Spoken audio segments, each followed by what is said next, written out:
Now, let's taste our puchero. Yung sabaw muna. Yung sauce. Lambot. Lambot. Chewable. Which is again, ibig sabihin, mas malambot siya. Mas masarap. Thank you, Wandering Kusina.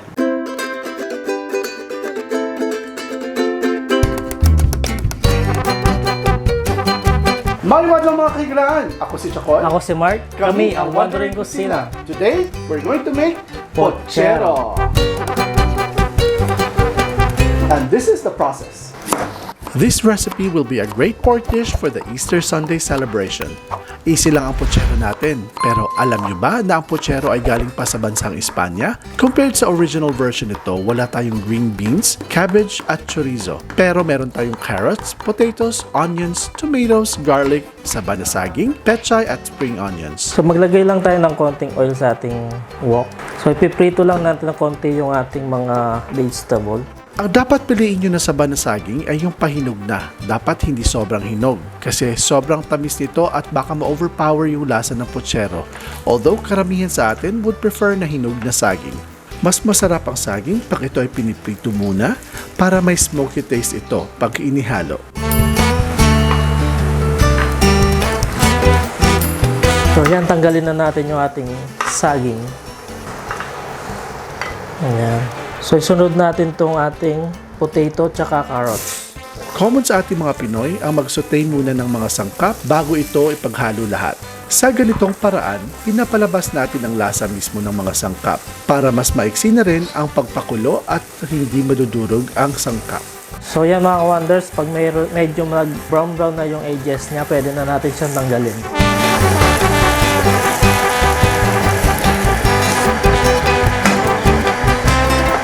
So set aside muna natin itong ating mga vegetable. Now prituin natin itong ating pork belly. So hindi na tayo maglalagay ng oil kasi magmamantika na yan. Prituin lang natin siya ng konti. Yung mag-brown lang yung ano niya, yung sa labas niya. Isa pang common na process sa pagluluto, especially when it involves frying at may matataba na karne kagaya ng pork, pinapalabas muna natin ang mantika nito. At ito na yung mantika na ginagamit upang stir fry ang iba pang mga sahog. This way, lalabas na mas malasa ang ating ulam. Lagyan lang natin ng konting salt. Yan, so mga wonders, balikan natin pag mag-brown na yung ano niya, yung labas niya.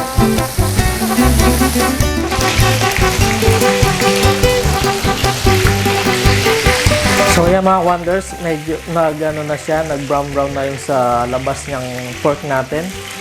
So right now, ilalagay na natin yung ating bawang.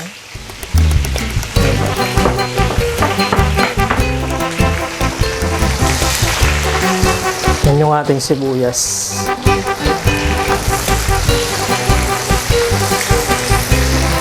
So ilagay natin yung ating tomato, fresh tomato.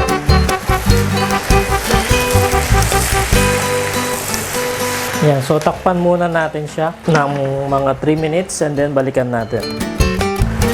Yan, so yan mga wonders, after 3 minutes na ano na siya, nasunog na ilalim. Okay lang yan. So lumambot na yung tomato natin. So right now, lalagyan na natin ng tubig. So nagpainit tayo ng water para dire-diretso yung kulo niya.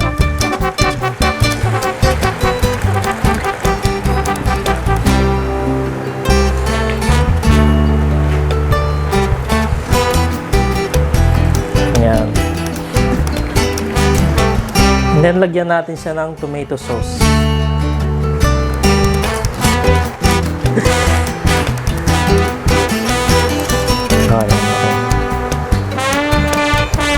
So right now mga wonders, pakuluin lang natin siya para lumambot yung ating pork. Lagyan muna natin ng pepper. So lagyan natin ng 1 teaspoon of pepper and 2 teaspoon of salt. Ayan, haluin lang natin. Takpan muna natin para lumambot yung ating pork. Kaya mga wonders, ayan na yung ating puchero. Nag-reduce na yung ano niya, yung sauce or yung tubig niya, yung sabaw. And then malambot na rin yung ating pork. So pinakuluan natin to ng mga about 30 minutes. So now lalagay na natin yung ating mga vegetable.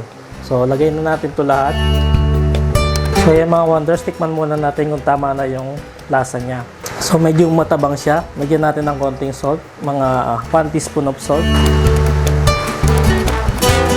So dagdagan natin siya ng konting water na mainit para dumaming konti yung sabaw niya. Gusto kasi natin is medyo masabaw yung ating putsero. So lagyan muna natin ng 1 teaspoon of sugar, white sugar. So natakpan natin ulit. Antayin natin lumambot yung ating mga vegetable.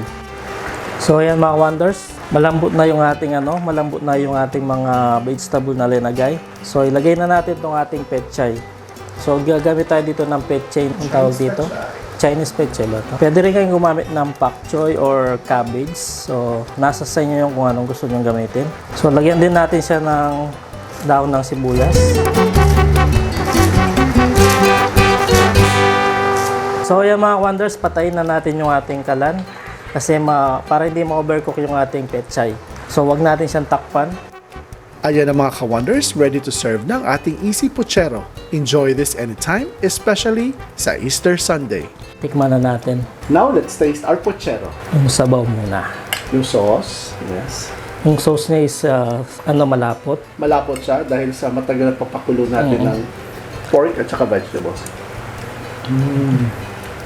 Now, always remember, you don't have to use MSG all the time. Pwede nyo gamitin ng sugar para pang-balance sa taste ng inyong dish. Yung saba. Manada.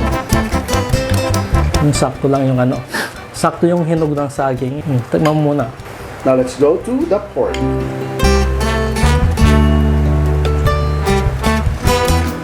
Lambot. Lambot. At saka yung saging.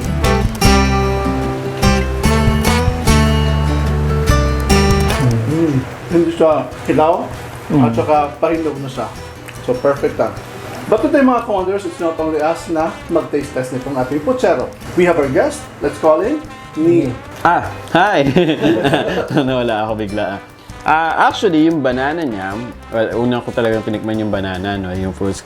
Pag nilagay mo kasi yung fruits sa isang pagkain, diba? It's either malambot siya ng sobra or medyo matigas siya. But here, because puchero yung tinitikman natin, dapat hindi siya ganong sobrang kalambot. Dapat yung katamtaman lang, which is perfect. Now, let me try yung sauce. Ang alam ko kasi sa puchero, dapat hindi siya yung sobrang malapot, technically, which is dapat saucy siya. Kasi nga, mas ilalagay mo siya as a bow dun sa kanin mo. Which is ang puchero kasi, it's more about the balance. Here, chewable. Which is again, ibig sabihin, mas malambot siya. Mas napapasarap ng kumain. Kasi yung sauce, nagko-complement dun sa pagiging chewable ng pork, mas masarap. Thank you, Wandering Kusina. So mga ka-wonders, if you're watching this video, please don't forget to like this video and subscribe to our channel and click that notification bell para updated kayo sa lahat ng mga bagong videos namin. Okay, meron din tayo social media account, meron tayong Facebook, Instagram, and TikTok. Mga ka-wonders, we would like to thank Neil for visiting us on the set. Thank you, At kami, Wonders. yes, at maraming salamat sa panunood. At kami ang Wondering Kusina. Ako si Chakoy. Si Mark. And I'm Neil. nagsasabing, stay cool, stay safe, stay blessed, and peace. Hi!